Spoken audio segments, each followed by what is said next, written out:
Amén. Buenos días. Wow. Qué tiempo de alabanza hermoso.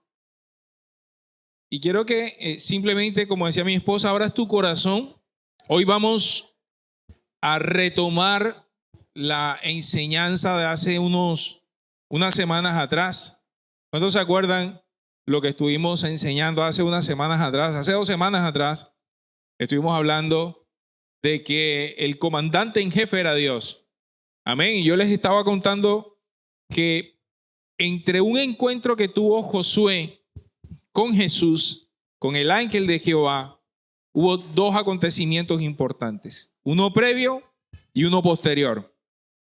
El acontecimiento previo, y de eso estuvimos compartiendo hace 2 semanas, fue la preparación del corazón para poder tener ese encuentro con Dios. Y esa preparación hablamos de que era necesario circuncidar el corazón, que implicaba quitar todo aquello que impide que Dios pueda permear nuestras vidas, que podamos ser sanos, que podamos ser restaurados. Y hablamos aún de que esa preparación llevaba consigo la responsabilidad de tomar el lugar de nuestros padres, de aquellas cosas que nosotros tal vez habíamos heredado de nuestros padres y ahora la responsabilidad de cortar con todo eso. Porque lo que Dios quería quitar de nosotros era la esclavitud de Egipto. La esclavitud del sistema de donde nosotros venimos, porque todos nosotros de alguna forma venimos de un sistema caído. Nosotros llegamos a los pies de Cristo y el Señor nos traslada de un reino de tinieblas a un reino de luz. Así que en ese orden de ideas, Dios nos llevaba a quitar todas aquellas cosas que impedían, insisto, en sanidad, poder confiar en Dios. Así que circuncidábamos el corazón. Y lo segundo era que Dios nos enseñaba a aprender a comer de la cosecha. Dejar ese estado de misericordia. Y mientras mi esposa y estaban contando el testimonio de la ofrenda que nos hicieron de la iglesia de Bogotá y todas las cosas que hemos venido haciendo, yo pensaba ahí sentado, Señor, yo quisiera que llegáramos al día en que efectivamente nosotros como iglesia tuviéramos absolutamente todo lo que necesitamos. ¿Y sabes qué? Y yo decía, y quiero que esto lo recibas de la manera correcta, de que gloria a Dios por la misericordia. Gloria a Dios por eso. Gloria a Dios por los momentos en que Dios nos sostiene en medio de los procesos. Pero qué bueno que aprendamos a comer de la cosecha. Qué bueno que aprendamos a estar en ese nivel de gracia en el que no solamente tenemos para lo que se necesita en ese día, sino que tenemos abundantemente para hacer nosotros lo que ofrendemos a otras iglesias. Y yo quiero que llegue a ese nivel en todo sentido en nuestras vidas. Y aprender a comer de la cosecha nos coloca en la posición correcta de aprender a cultivar. ¿Por qué? Porque básicamente todo en el reino de los cielos es así. En el reino de los cielos Dios nos da el territorio, Dios nos da las herramientas, Dios nos da las habilidades, pero a nosotros nos toca cultivar. Y si no cultivamos, y me van a ir entendiendo mejor esto en la medida que avancemos, si no cultivamos, la cosecha que está lista se puede perder. Y Dios no quiere que eso pase. Dios quiere que nos volvamos unos cosechadores. ¿Cuántos lo creen? Así que luego de esa preparación viene el encuentro con el Señor. Hablamos de que ese encuentro, Josué recibe una instrucción de parte de Dios. Dios le dice a Josué que se quite el calzado de los pies porque necesitaba entrar en contacto, en un vínculo con aquella tierra que Dios le entregó. Y a partir de allí viene toda la preparación y la instrucción para tomar la tierra.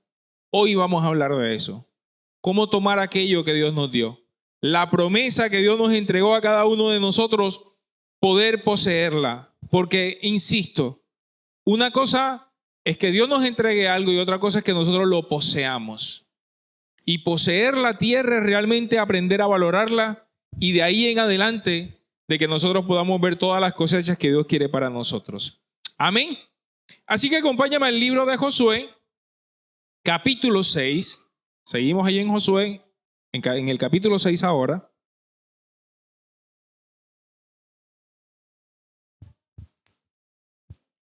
Y yo le puse por nombre a esta enseñanza tomando las promesas. Y vamos a hablar de ese momento en que los muros de Jericó caen. Ese es el texto donde vamos a estar. Quiero que entiendas una vez más de que se trata de poseer lo que ya Dios nos entregó.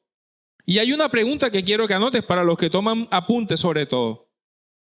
Tomar las promesas o poseer la tierra o las promesas, como le quieras llamar, ¿será una prueba de obediencia? Esa es la pregunta. Tomar lo que Dios te entregó, realmente poseerlo, tomar posesión de él, porque si Dios te lo dio, quiero que entiendas que en el corazón de Dios eso está determinado. Cuando Dios dice, te voy a entregar algo, una familia, te voy a entregar un ministerio, te voy a entregar lo que sea que Dios te entregue, ¿será que esa es una prueba de obediencia? ¿Será que lo que tú hagas con eso que Dios te entregue determinará lo que pase de ahí en adelante con tu vida? Quiero que lo anotes como una pregunta esta mañana y que el Espíritu Santo esta mañana nos ayude a entenderlo. Cierra tus ojos ahí donde están. Vamos a orar.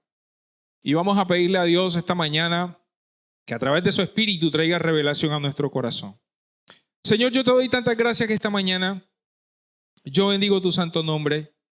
Y Espíritu Santo, yo te pido esta mañana que permees nuestra mente y nuestro corazón. Ayúdanos a entender por tu palabra, Señor, lo que quieres enseñarnos. Ayúdanos, Señor, a determinarnos, a ser obedientes, para que todo lo que tú tienes preparado para nosotros podamos caminar en ese propósito. Padre, abre nuestro entendimiento esta mañana y enséñanos por tu palabra, Señor, a caminar en obediencia. Yo quito en esta hora toda oposición, todo pensamiento aún, Señor, que quiera distraernos, Señor. Y todo aquello o todo esquema mental que no permita, Señor, que tu palabra traiga revelación a nuestras vidas y a nuestros corazones. En el nombre de Jesús, amén y amén. Josué capítulo 6, versículo 1 al 5, vamos a leer en la Nueva Traducción Viviente. Dice la palabra, ahora bien, las puertas de Jericó. Acuérdense que ya ellos llegaron, están en Gilgal. La Biblia dice que Josué le mandó a que se quitara el calzado y todo eso. Allí están, en ese momento. Ahora el Señor le va a dar la instrucción a Josué y viene la posesión misma de la tierra. Dice, ahora bien, las puertas de Jericó estaban bien cerradas porque la gente tenía miedo de los israelitas. A nadie se le permitía entrar ni salir. Pero el Señor le dijo a Josué, he entregado Jericó a su rey y a todos sus guerreros fuertes. Tú y tus hombres de guerra marcharán alrededor de la ciudad una vez al día durante 6 días. 7 sacerdotes caminarán delante del arca, cada uno llevará un cuerno de carnero. El 7º día marcharán alrededor de la ciudad 7 veces mientras los sacerdotes tocan los cuernos. Cuando oigan a los sacerdotes dar un toque prolongado con los cuernos de carnero, haz que todo el pueblo grite lo más fuerte que pueda. Entonces los muros de la ciudad se derrumbarán y el pueblo irá directo a atacar la ciudad. Esos 5 primeros versículos resumen todo lo que va a pasar en el capítulo. Allí está. Y quiero hacer una anotación primero. Normalmente, cuando nosotros tenemos tiempos de comunión, de oración con Dios, pasa algo. Dios te suelta, esto es lo que yo quiero hacer. Ejemplo, y esa es la promesa. Dios te dice, te voy a entregar una familia. Eso es todo lo que tú necesitas saber. Porque pregunta, cuando Dios te da una promesa, ¿tú crees que Él se va a echar para atrás o crees que Él te está mintiendo? ¿Tú qué piensas? Si Dios dice algo, Él lo va a hacer. ¿Ok? Yo creo que cuando nosotros entramos en oración y Dios nos da una promesa o Dios nos dice algo, la pregunta que nosotros deberíamos hacerle al Señor es, Señor, ¿y yo qué tengo que hacer? Yo creo que esa es la pregunta que tendremos que aprender a hacerle a Dios. ¿Se acuerdan que la semana antepasada, cuando hablábamos que tuvo este encuentro con Josué, la pregunta que el Señor, o más bien la actitud de Josué frente a Dios es, Señor, ¿qué quieres que haga? Esa fue la actitud. Cuando él se encuentra con el ángel de Jehová, con Jesús, y él se da cuenta con quién es que está hablando, dice la palabra que él se rindió a los pies de él y le hizo esa pregunta: Señor, ¿tú qué quieres que yo haga? Y esa pregunta tiene que seguir resonando en nuestros corazones, porque cuando Dios da una promesa, insisto, esa es la instrucción que necesitamos. Dios dijo que lo va a hacer. Pero quiero que lo analicemos desde una perspectiva un poco más humana, para entender lo que pasa en nuestra mente y en nuestro corazón cuando Dios nos dice una cosa como esa.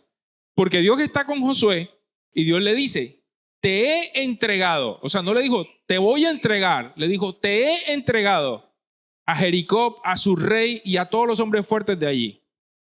La promesa está dada. Ahora tienes que caminar en ella. Pero vamos a ver lo que pasa alrededor de esta promesa que Dios le da. En el versículo 1, la Biblia dice que las puertas de Jericó estaban, como dice ahí, estaban cerradas. Ellos estaban en este momento en una posición de combate. Tenían miedo.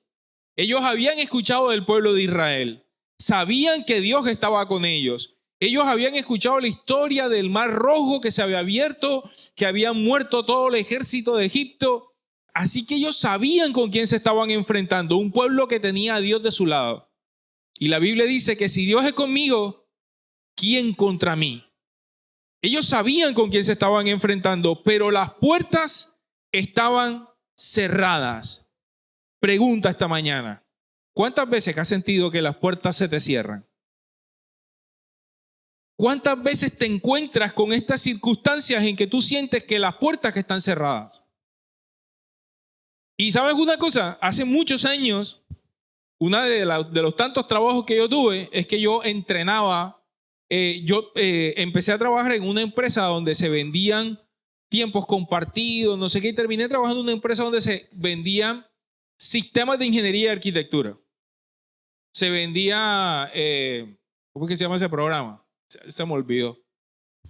Este programa de diseño, AutoCAD, se vendía el AutoCAD, imagínate. Yo ni sabía usar ese programa, pero yo lo vendía.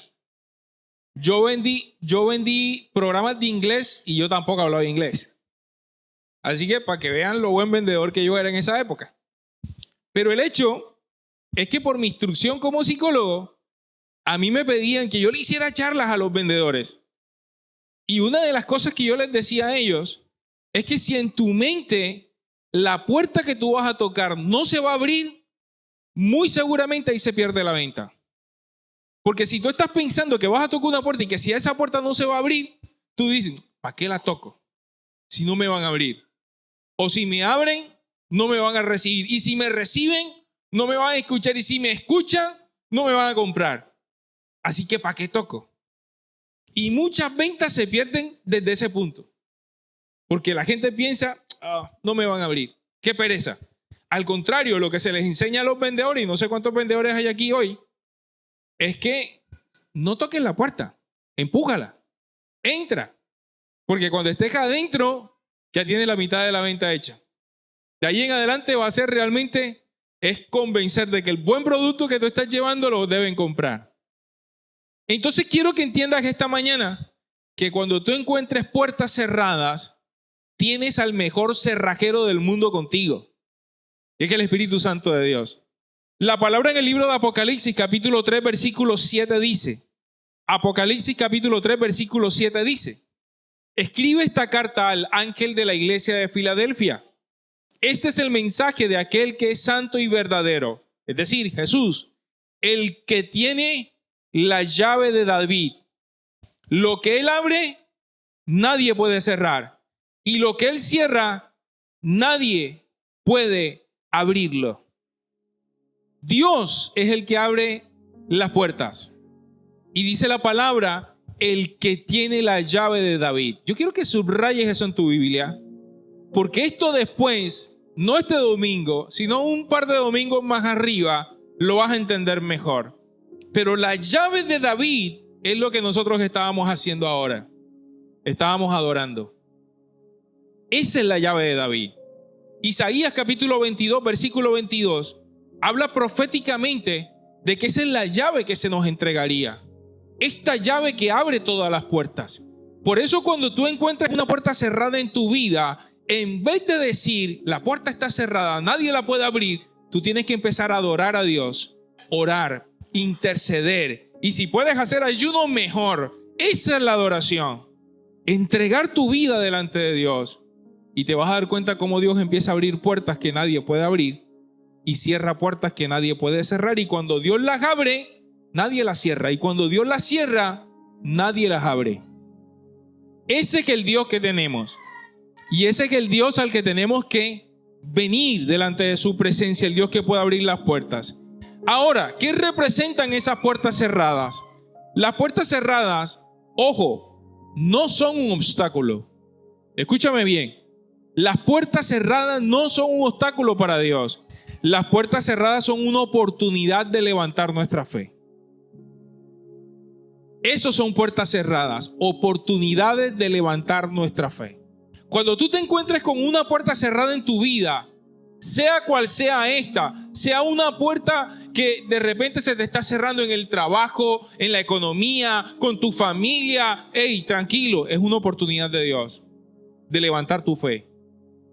Te va a enseñar a que la confianza puesta en Él pueda abrir puertas. Porque, insisto, hay cosas que no podemos hacer nosotros, pero Él sí las puede hacer. Lo segundo es que las puertas cerradas ponen a prueba nuestra confianza en Dios. Pues Dios es el que abre las puertas, Él es el que las cierra, pero pone nuestra confianza o a prueba nuestra confianza en Dios de que lo que tú no puedes hacer, Él sí lo puede hacer. Yo no sé si ustedes han llegado a lugares donde ven que de pronto hay esas puertas gigantescas, pesadas, que tú dices, ¿y quién abre esa puerta? No sé si has estado en un edificio o en una casa donde estas puertas que están hasta de moda, unas puertas gigantescas, pero esas puertas tienen unos sistemas hidráulicos, o no sé si hidráulicos, se le llamará hidráulicos, unos sistemas que fácilmente tú las empujas y ellas se abren. Bueno, para Dios no hay problema.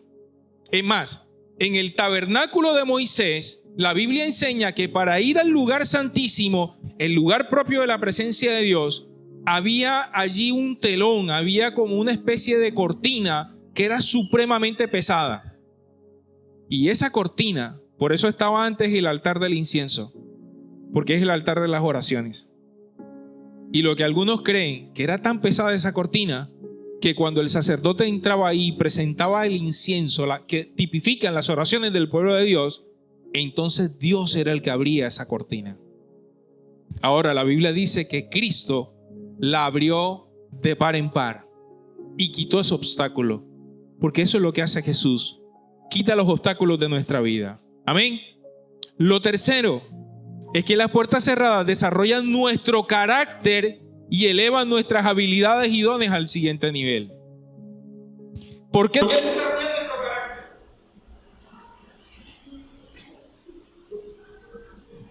¿Por qué desarrollan nuestro carácter?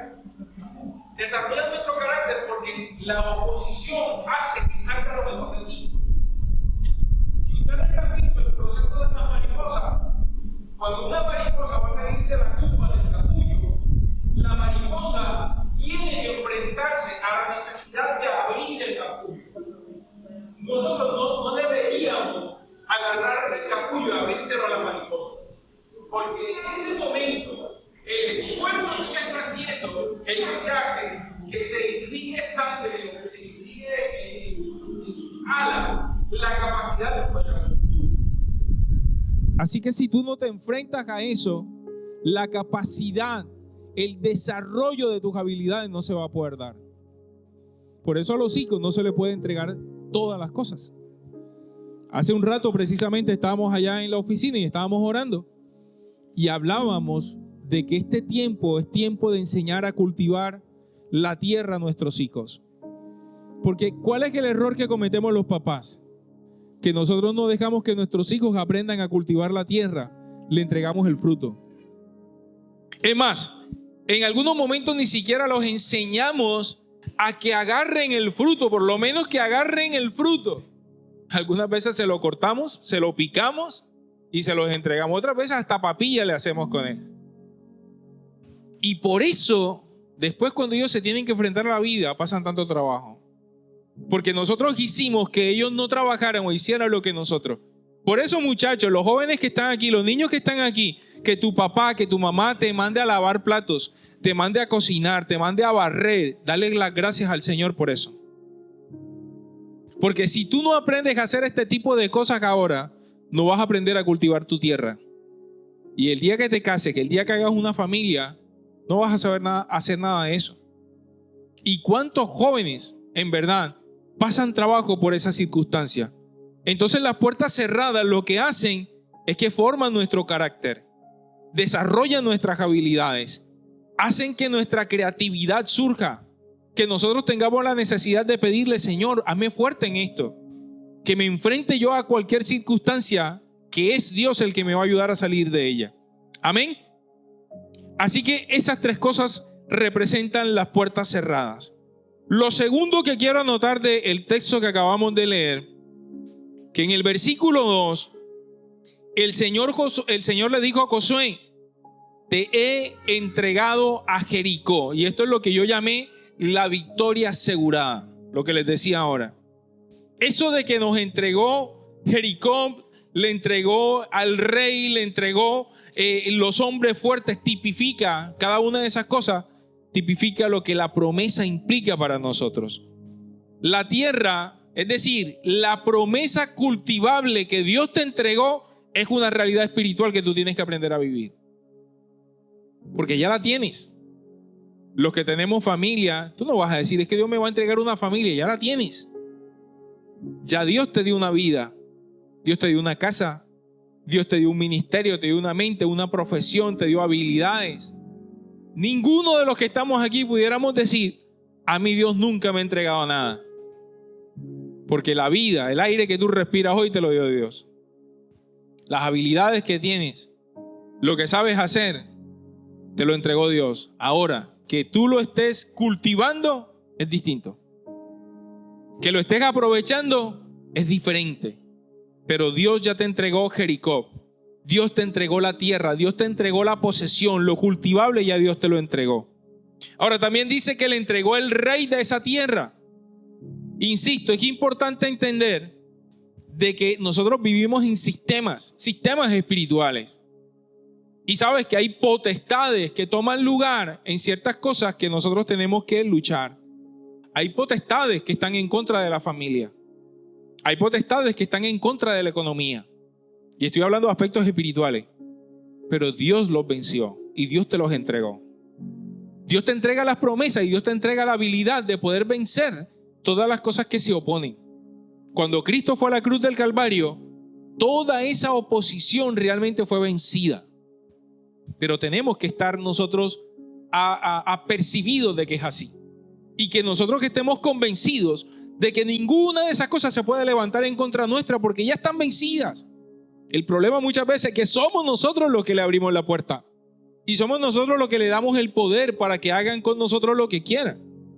Por eso también le dice, no solamente te entregué el rey de esa tierra, también te entregué los hombres fuertes. Los guerreros fuertes, esos hombres fuertes también fueron entregados, que tipifican estos aspectos espirituales con los que nosotros luchamos. La palabra dice que solamente un hombre más fuerte puede echar al hombre fuerte. Y adivinen quién es el hombre más fuerte. Jesús. Nos enfrentamos espiritualmente a hombres fuertes, a espíritus, sí. Pero tenemos con nosotros al más fuerte de todos, a Jesús. Amén. Él es nuestra fortaleza. Así que escucha esto esta mañana. Tus hijos, tu matrimonio, tu familia, tus posesiones, tu trabajo, tu profesión, tu ministerio, no le pertenecen al enemigo, le pertenecen a Dios. Y Él te las entregó a ti. No importa lo que se levante en contra de, ya Dios te entregó esa promesa, ahora tienes que aprender a cultivarla. Y por eso en este punto era necesario que Josué escuchara lo que Dios le estaba diciendo. Él estaba a punto de derribar las murallas de Jericó, pero él tenía que entender que ya Dios le había dado la victoria. Porque ¿qué nos pasa a nosotros? Nosotros entramos muchas veces a la batalla pensando, ¿será que voy a ganar o voy a perder? Y nosotros con Cristo somos más que vencedores, dice la Biblia. ¿Sí me hago entender? Las peleas, las guerras en Cristo están ganadas. Cuando yo veo que alguien pierde una batalla, normalmente ¿por qué fue? Simplemente porque desertó. Hay momentos que tú estás a un punto de tomar la victoria y desertamos. El enemigo nos engaña y nos hace pensar de que eso no es para ti, de que por ahí no es la cosa. ¿Para qué sigues insistiendo? ¿Para qué sigues luchando? Y no, nosotros tenemos que permanecer hasta el final. Solamente Dios puede abrir las puertas que no se pueden abrir o cerrar las puertas que nadie podrá abrir. ¿Me hago entender? Si Dios abre la puerta, Él la abre. Si Él la cierra, nada que hacer. Dios fue el que la cerró. Amén. Así que eso es lo segundo, la victoria que está asegurada. Y lo tercero, y aquí es donde la cosa se pone buena, la instrucción dada. Y escúchame esto, la instrucción que Dios nos da, tenemos que seguirla como se nos dio. ¿A cuánto les pasa que no les gusta mirar los manuales que traen cualquier cosa que compre, el televisor? ¿Cuántos leen manuales acá? Te entregan el televisor o te entregan el tal cosa y está el manual. Bueno, además de estos hermanitos que son los únicos ñoños de la sala, leen manuales, pero los demás no los leen.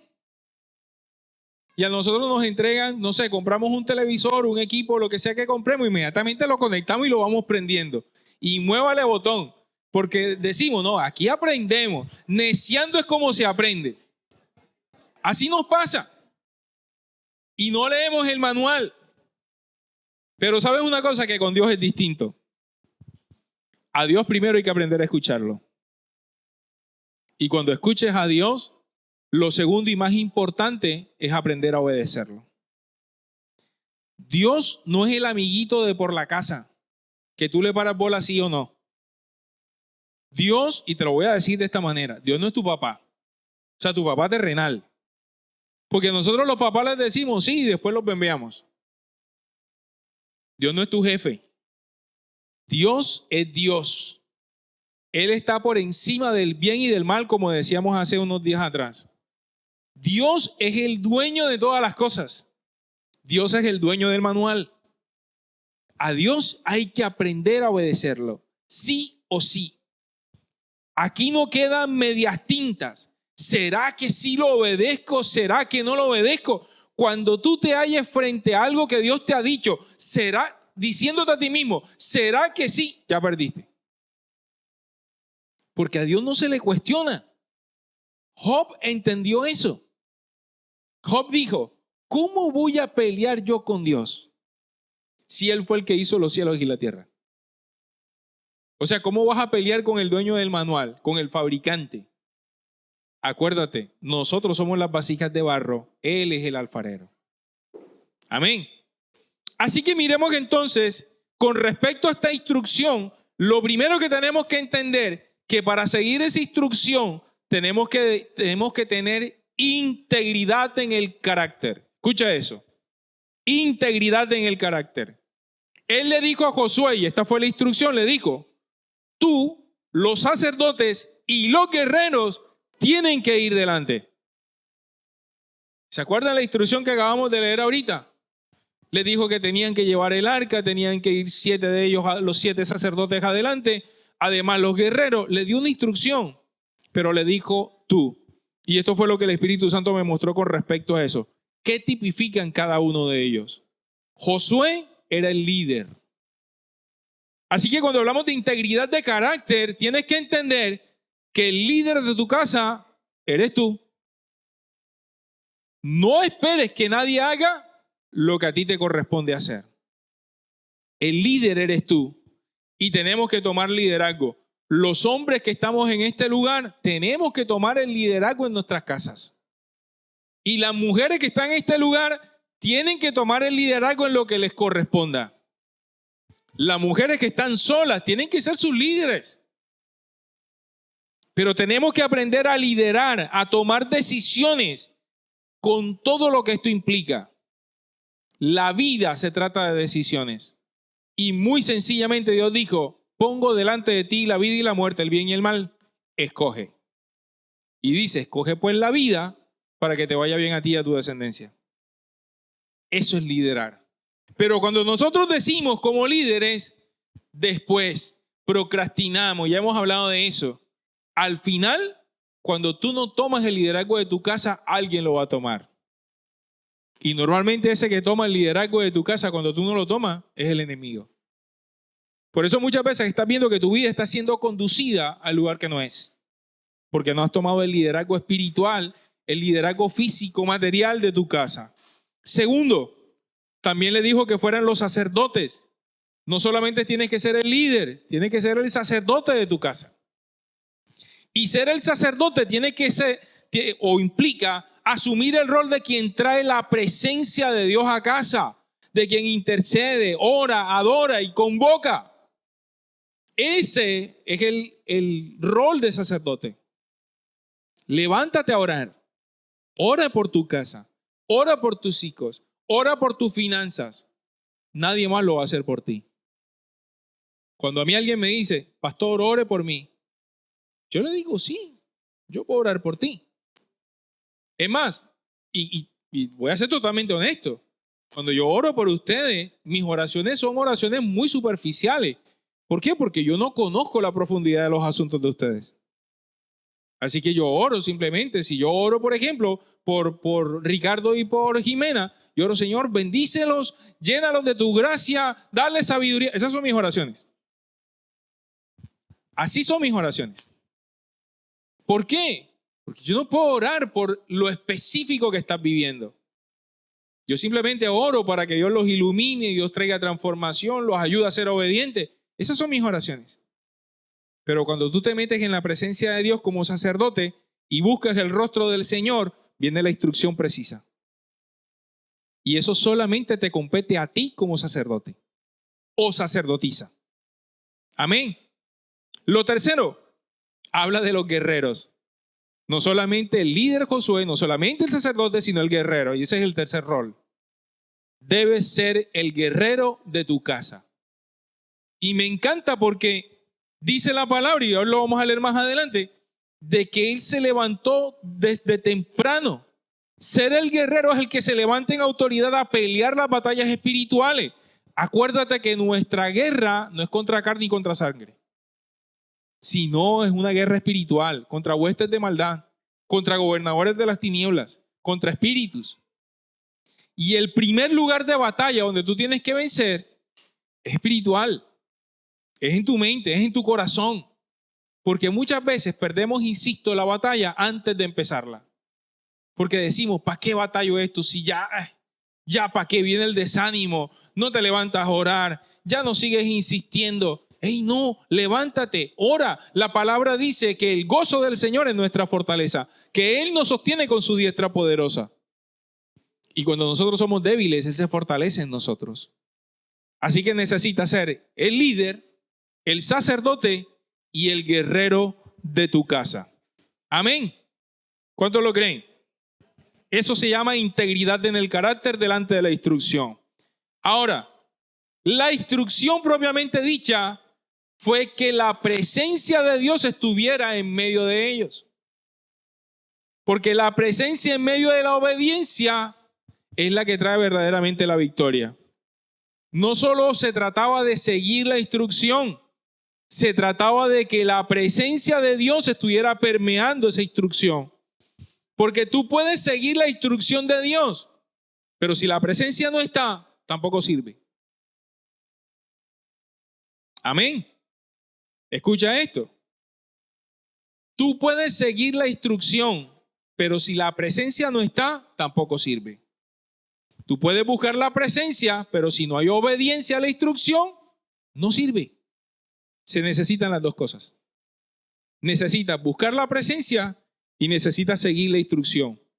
Nada será posible si Dios no va con nosotros. Y Josué lo sabía. Josué le dijo al Señor, así como estuviste con Moisés, si tu presencia no va conmigo, no me saques de este lugar. Pero el Señor le cambió el paradigma, y yo esto lo he dicho muchas veces. le dijo, donde quiera que tú vayas, yo iré contigo. Le cambió el paradigma, pero la instrucción fue, marchen, pero la presencia tiene que ir en el centro, porque cuando la presencia va en el centro, entonces como sacerdotes, como guerreros, como líderes, podemos ser valientes, podemos ser vencedores, porque la presencia es la que provoca todas esas cosas. De nada sirve ser un líder sin presencia, un guerrero sin presencia o ser un sacerdote sin presencia. Más bien, hay de los que traten de hacer eso sin la presencia de Dios. Se requiere que la presencia vaya en medio para que podamos ver la victoria. Amén. Ahora quiero que avancemos en el texto. Estoy en el capítulo 6 del libro de Josué. Vamos al versículo 6 y aquí repasamos el texto. Versículo 6 dice: entonces Josué reunió a los sacerdotes, ya tenían toda la instrucción, ya sabía todo lo que iba a pasar. Pero ahora miren cómo la desglosa. Entonces Josué reunió a los sacerdotes y les dijo: tomen el arca del pacto del Señor y asignen a 7 sacerdotes para que caminen delante de ella, cada uno con un cuerno de carnero. Después dio estas órdenes al pueblo. Ojo las órdenes, versículo 7. Marchen alrededor de la ciudad, los hombres armados irán al frente delante del arca del Señor.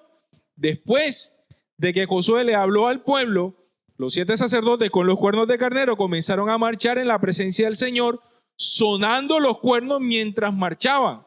Y el arca del pacto del Señor los seguía. Versículo 9.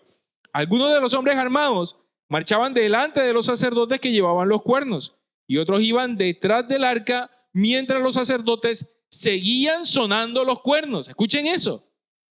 La adoración, la oración, la intercesión estaba presente en todo momento. Versículo 10.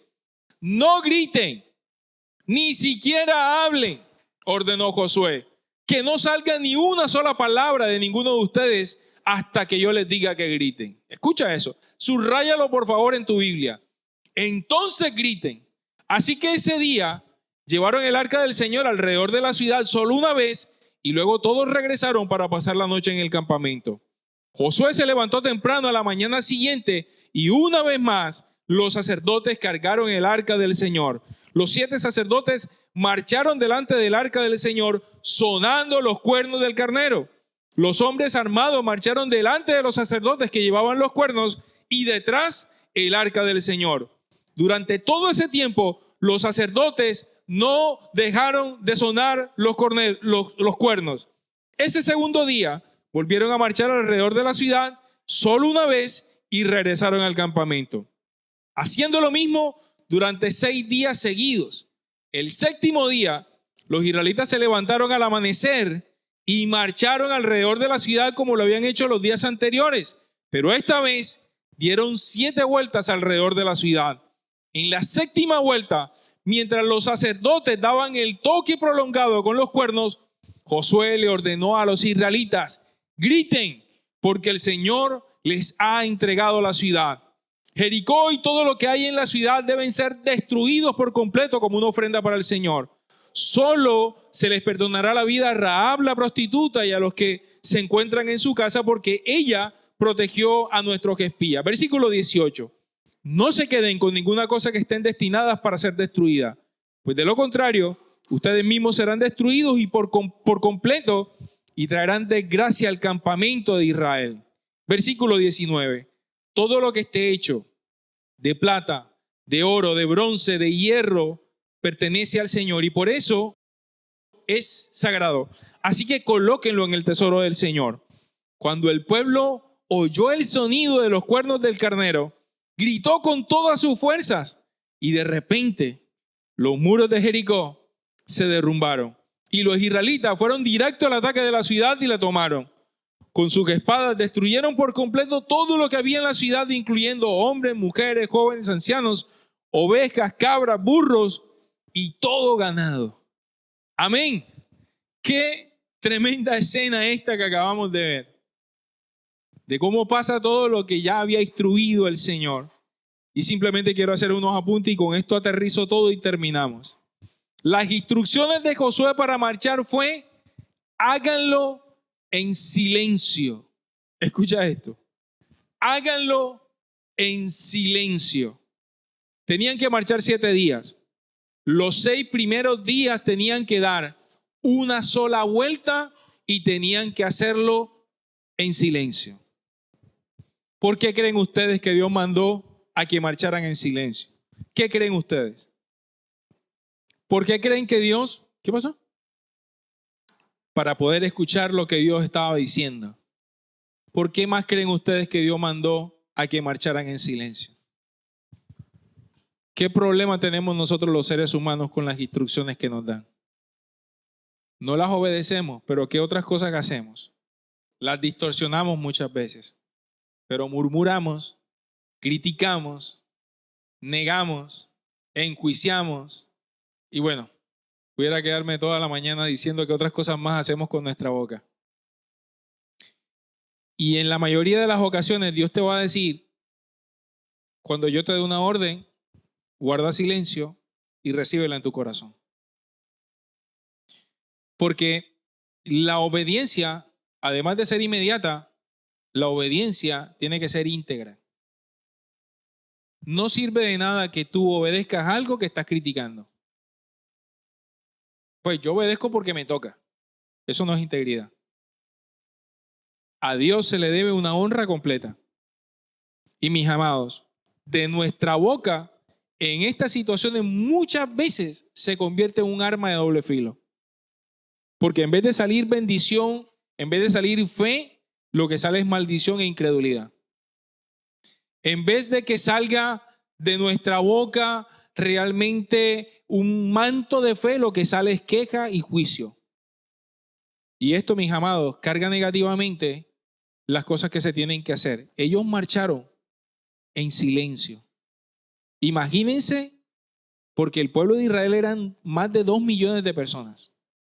Una cosa es que yo le diga a esta sala que se quede en silencio. Otra cosa es que le digas a 2 millones de personas que no digan nada. Mientras lo único que iba sonando era la alabanza y la adoración. ¿Qué necesario es que nuestro corazón se quede aquietado y en silencio mientras es Dios el que está hablando? Porque a veces queremos interrumpir a Dios. Algo que me pasa mucho en las terapias de pareja es que yo le digo muchas veces a las parejas, ustedes tienen conversaciones de sordos. ¿Por qué? Porque el uno está hablando y el otro interrumpe. Yo no sé si ustedes conocen parejas así. Uno está hablando y el otro interrumpe y quiere hablar sobre lo que el otro dice. No se escucha. Y sabes que con Dios nos pasa muchas veces que así. Venimos a la presencia y le decimos, Señor, yo quiero escuchar tu voz, pero nunca dejamos de hablar. Y se vuelve un monólogo. Señor, yo quiero, Señor, yo te pido, Señor, yo esto. Y no nos tomamos el tiempo de aquietarnos. En los salmos están los selá de Dios. Los momentos de silencio. Los momentos en que tienes que aquietar tu corazón y deja que sea Dios quien hable. Y por eso le mandó al pueblo, cállense. Porque finalmente la victoria quien la iba a dar era Dios. ¿Qué estaba probando Dios allí? La obediencia. Lo segundo, contar nuestros planes, como dice la Biblia, puede significar que perdamos la vida. En Proverbios capítulo 13, versículo 3 dice, los que controlan su lengua tendrán una larga vida. El abrir la boca puede arruinarlo todo.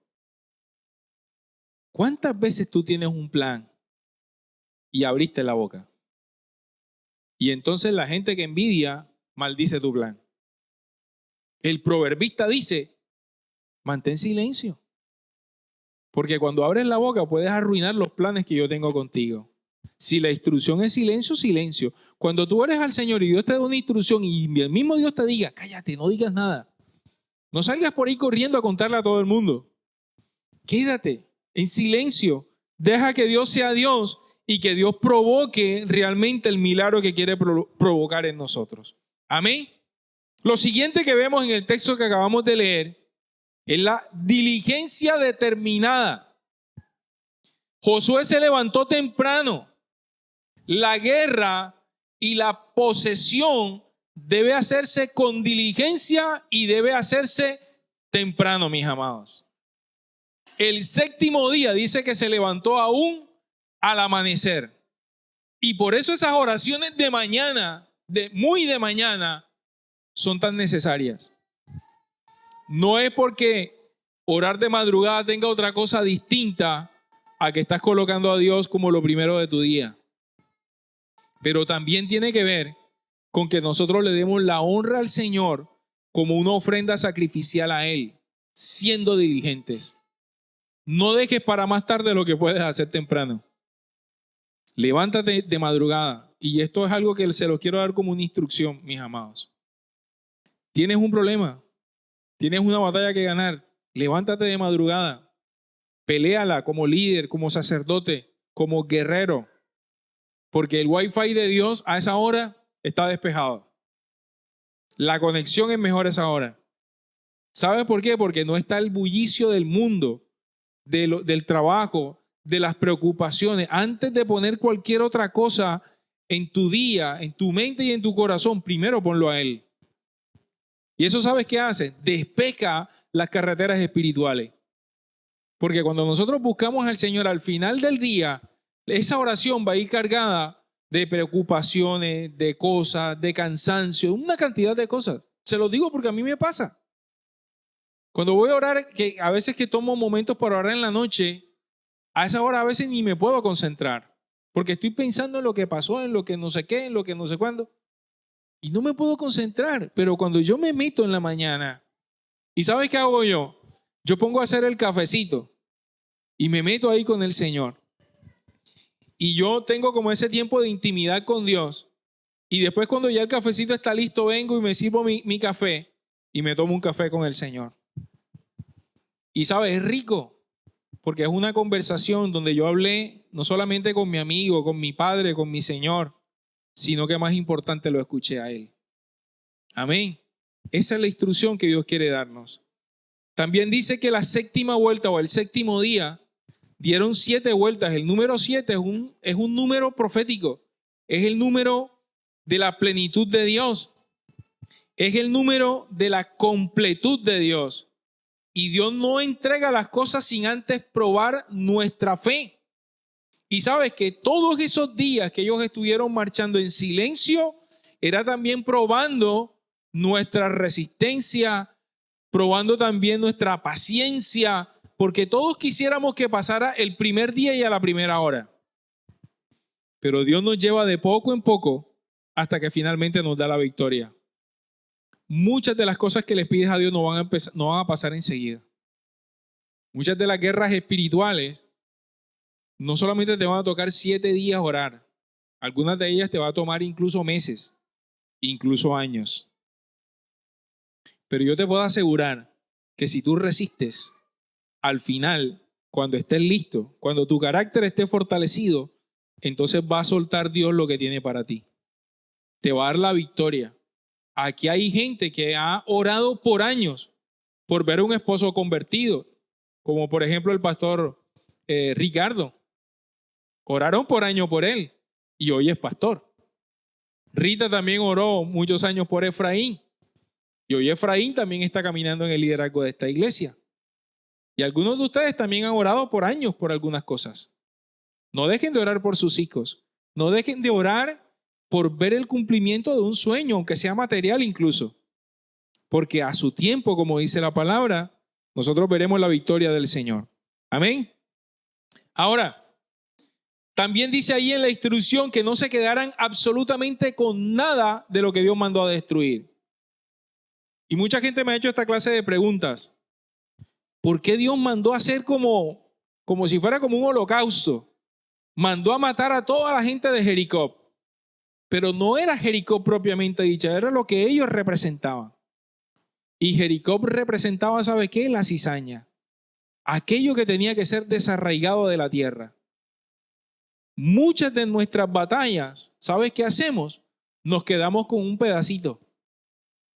Queremos matar pecados de nuestra vida, pero dejamos cuarticos pequeños donde guardamos pedacitos de ese pecado. No sirve. Si Dios te dice desarráigalo, quítalo completamente.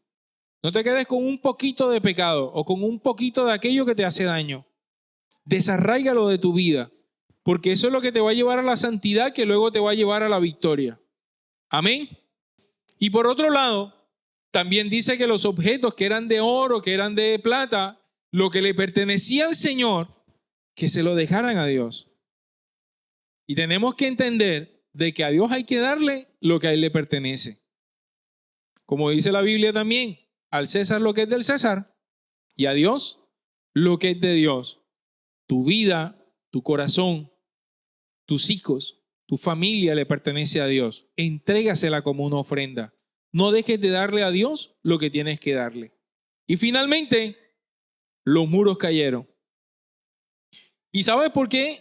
En todo esto que te he narrado yo no he hecho énfasis en los muros que se caen. Número uno, porque los muros finalmente a los que los tumbó fueron Dios. Porque ¿tú qué crees? Que los gritos de ellos tumbaron los muros. ¿Tú crees que fueron los gritos los que tumbaron los muros de Jericó? Ellos marcharon 6 días. Hay alguna gente, algunos teóricos que han dicho, no, es que ellos estuvieron marchando por 6 días. Y cuando iban marchando, entonces la vibración que producía empezaron a generar que los muros se debilitaran. Y por eso el 7º día, cuando gritaron, los muros se cayeron. Basura. ¿Tú crees que eso va a pasar? Por más que fueran 2 millones de personas que estaban dándole vuelta a Jericó. Quiero que esto te quede en tu corazón. Y si esto es lo único que te va a quedar de esta enseñanza, atesóralo. Los muros de Jericó se cayeron por la obediencia del pueblo. Lo que tumba murallas, lo que derriba barreras, lo que quita todo obstáculo es tu obediencia. Eso es lo que da la victoria. Ellos hicieron justamente lo que Dios les dijo. Algunos de ellos probablemente ni entendían con claridad lo que estaba pasando. Marcharon 6 días. Seguramente en esos 6 días de ese silencio, ¿cuánto tiempo tuvieron que darle la vuelta a Jericó? ¿Cuánto tomó eso? No busqué el dato. Pero no lo sé. Pero yo me imagino que en cada día le daban instrucciones. Me imagino que al final del día ellos conversaban y de pronto había un poco de murmuración. ¿Y qué te pareció el asunto? ¿Y tú sí crees que eso va a funcionar? Yo me imagino murmurando ellos. Pero de pronto al 2º día, algunos de ellos ya más conectados. Al 3er día, algunos de ellos pensando que venga el 7º día. Al 4º día, ya todos en unidad, pensando, Dios lo va a hacer. Al 5º día, todos orando en silencio. Me imagino que algunos de ellos ya pensando, ¿cómo lo va a hacer el Señor? Al 6º día, el corazón exaltando a Dios y creyendo que Dios iba a cumplir la promesa. Y cuando dieron esas 7 vueltas el último día, los corazones de ellos estaban, yo me imagino como cuando estamos esperando un regalo, la adrenalina al tope, con la expectativa a millón, con los ojos puestos en el Señor como todos nosotros debemos estar. Y en ese momento dice la palabra que sonó el toque prolongado del cuerno del carnero, del shofar, el toque prolongado. Y cuando sonó el toque prolongado, Josué les dice, ahora sí, griten. Yo me imaginaba, ¿qué pudieron haber gritado? ¿Qué salió de sus bocas? Yo no creo que haya sido simplemente como locos. No. Yo creo que lo que empezó a salir de ellos, en medio de todo lo que ya habían recibido, era victoria, era gloria a Dios, eran palabras de fe, eran cosas que realmente hablaban de lo glorioso que Dios había hecho durante ese tiempo. Era que del corazón brotara ya no queja, ya no juicio, sino que ahora brotara realmente la fe que Dios pone en el corazón. La victoria que el Señor nos entrega. Y yo hice esa imagen. Y yo me imagino que iban así, gritando de alegría, declarando las maravillas, diciendo, por mi familia, por ti, Señor, victoria, fe, esperanza, libertad, sanidad. Yo me imagino que todos los gritos eran así. De repente las murallas que empezaron a caerse y vino la victoria más tremenda que tal vez el pueblo había podido ver. ¿Sabe? Porque hay cosas que pasan así. Dios abrió el mar rojo así. Le dijo a Moisés, pon el el bastón allí, golpeó las aguas y se abrió el mar rojo. Y fue enseguida. Pero esto, mis amados, le tomó 7 días, 6 de silencio, de fe, de proceso, de esperanza, hasta que vieron que los muros se cayeron. ¿Qué tipifican esos muros en tu vida? No sé, ponle nombre. Ponle nombre tú. ¿Cuáles son tus muros? ¿Cuáles son tus barreras?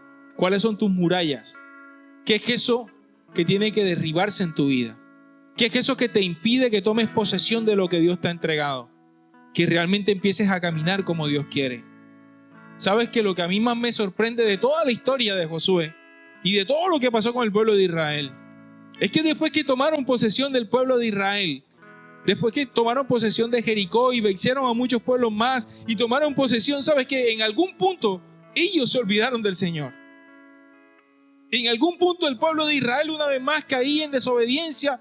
Yo digo, Señor, ¿cuánto tiene que pasar en nuestras vidas? ¿Cuántos muros? ¿Cuántos mares rojos tienen que abrirse? ¿Cuántos ríos Jordán tienen que abrirse? ¿Cuántas aguas de la roca tienen que salir?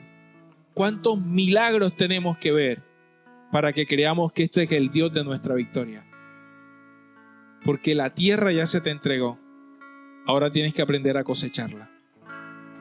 Ahora tienes que aprender que lo que Dios te dio, tienes que valorarlo. Porque ¿sabes una cosa? Esa generación de Josué, la Biblia dice que todos honraron y siguieron a Dios. Es más, si tú lees Josué en el capítulo 24 del libro de Josué, dice ahí, pónganse de acuerdo, mis amados, si realmente ustedes van a seguir a Dios o a quién van a seguir. Pero al revés, pero yo y mi casa serviremos al Señor. Eso dijo el Señor. ¿Cuántos dicen eso esta mañana? Ponte en pie esta mañana. Vamos a orar.